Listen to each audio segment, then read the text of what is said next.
సరే, అధికారంలోకి వచ్చాక పవన్ కళ్యాణ్ ఇచ్చిన మాట నిలబెట్టుకోవడానికి కూడా ఇంట్లో నాగేశ్వరమ్మని కలవడానికి వస్తూ ఉన్నారు. సో ఎలా సంతరించుకుంటుంది ఈ యొక్క పరిణామం? ఎలా చూడొచ్చు?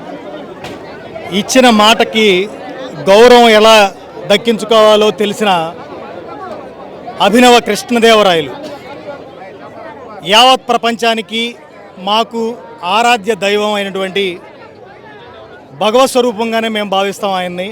మా ఆరాధ్యమైన పవన్ కళ్యాణ్ గారు కూలి చేసుకునే మా నాగేశ్వరమ్మ అత్త ఇంటికి ఆ రోజు వైసీపీ ప్రభుత్వంలో అరాచకం సృష్టించి మరి ఇవన్నీ కూల్చడం జరిగింది.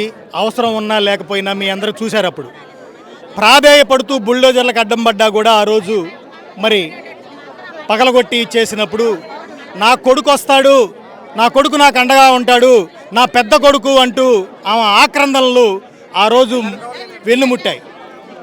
ఆ విధంగా ఆ రోజు మరి ఆ వాయిస్ ఆయనకి చేరింది. ఆమె మీద కృతజ్ఞతతో తర్వాత ఆఫీసుకు పిలిచి ఎక్కడైతే ఒక ఇటుక రాయి రాలినా కూడా ప్రతి ఇంటికి ₹1,00,000 ఆయన ఆ రోజు ఇవ్వడం జరిగింది సెంట్రల్ ఆఫీసుకు పిలిచి.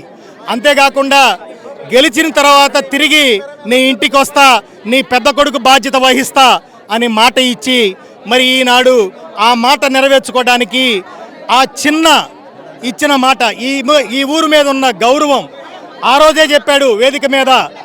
ఇప్పటం నా సొంతూరు, ఇప్పటం మీద మీరు గుణపాలు దించారంటే నా గుండెల్లో గుణపం దించారని చెప్పని ఆ రోజు ఎంతో ఆవేశపూరితంగా మరి స్టేజ్ మీద మాట్లాడటం మీ అందరూ చూశారు.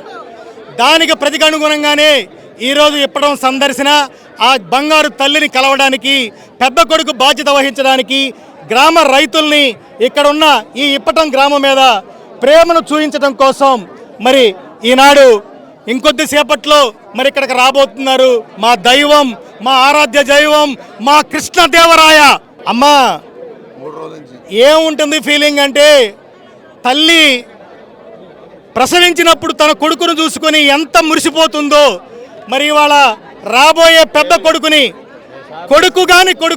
పెద్ద కొడుకుగా తనిచ్చిన మాట, తన చిన్న ఇల్లు, తన చిన్న గ్రామాన్ని సందర్శించడానికి ఉప ముఖ్యమంత్రిగా ఇక్కడికి రాబోతుంటే మరి ఎంత ఆనందం చెందుతుందో మీ అందరికీ చూస్తారు. కనుల పండుగగా ఉంది అదంతా.